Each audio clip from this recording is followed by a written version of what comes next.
So you're coming up on your 65th birthday, or maybe you're already 65 and you're getting ready to retire. Medicare is available to you as an option now. Should you take Medicare if you've had FEHB your whole life? You can keep FEHB into retirement, so why take Medicare? That's what we're going to talk about here today. Welcome everyone, I'm Thiago with thefedcorner.com, where we're helping feds make better financial decisions every day. And today we're going to talk about Medicare versus FEHB. Should you take Medicare if you already have FEHB? The short answer is probably. There's a couple of things that go on here, and so we're going to talk about these things today. But first, let's start with open season.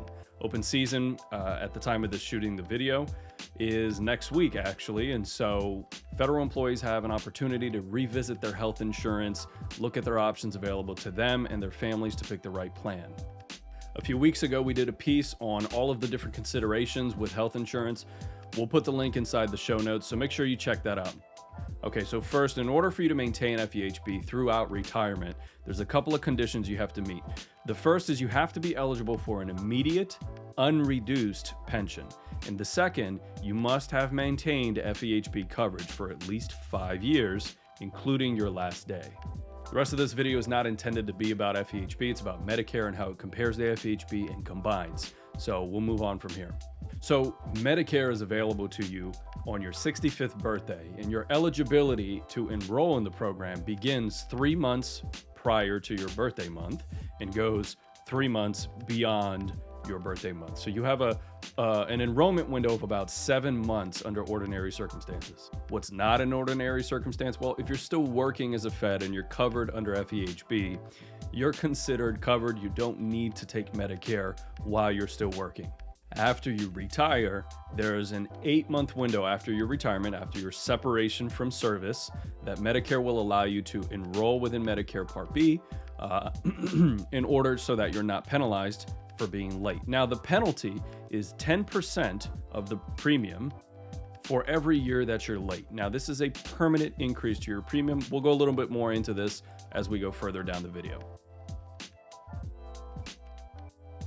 So we get this question a lot. Thiago, I'm a federal employee. Do I need to enroll in Medicare if I'm covered by FEHB in retirement?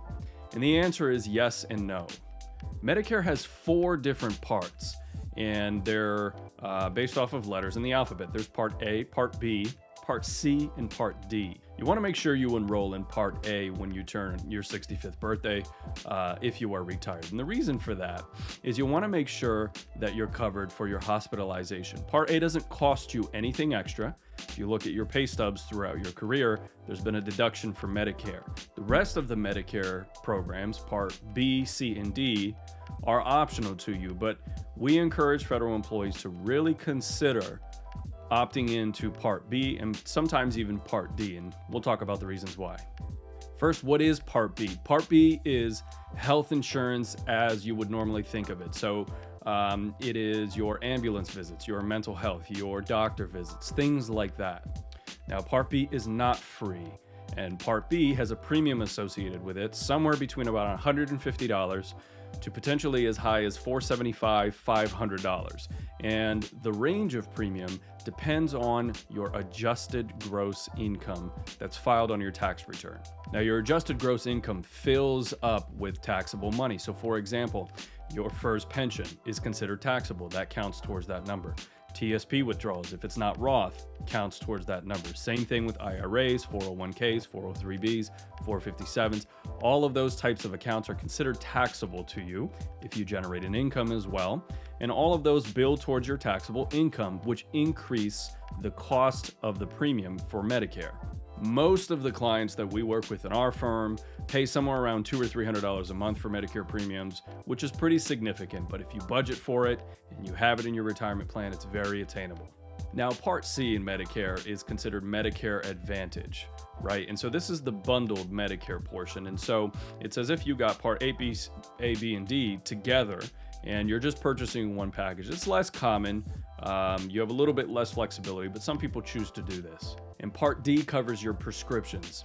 Similar to what FEHB covers in terms of prescriptions, Part D will fill that that gap. Sometimes people choose to go with Part D because it may cover some additional things that they need, but that's what this plan is for. It is a separate premium, so just keep that in mind. So why should you consider enrolling in Medicare Part B? Well, the challenge is that many feds experience a change in coverage when they turn 65. And why is that? Health insurance carriers assume that if you're eligible for Medicare, that you're taking Medicare. And so in turn, they might begin to shift some of the coverages available to you as a now retiree available on it under FEHB, because they think that, okay, well, these services are covered by Part B Medicare, so therefore we don't need to cover them because they have Medicare available to them. Now, does this impact everyone across the board? No, it doesn't. There are some people for whom this is not really a consideration. They don't really have very many health challenges. Of course, you can't know what your health challenges will be in the future, but there are others for whom this might be a challenge. I have a client for whom this was a reality. They needed to get a specific type of healthcare service that was not covered by FEHB. And the reason for that is because they were told that Medicare was supposed to cover that service instead. And so they had to go out of pocket and pay for this service. And what makes matters worse, now if they were to go and apply for Medicare Part B so that they can continue to have coverage for this service, they were 9 years beyond their enrollment period. And so if you remember the 10% penalty, now whatever their premium would be was going to be 90% more expensive permanently forever. And so that's almost a double in the premium, and this can be pretty devastating depending on what your circumstance is. Now, when you apply for Part B, that becomes your primary insurance, and it still doesn't cover everything. So there's a gap. It covers most things, but not everything. That gap, people go out and get Medigap insurance, which covers the additional gap. As it turns out, FEHB programs have really great Medigap programs available to you as a retired Fed.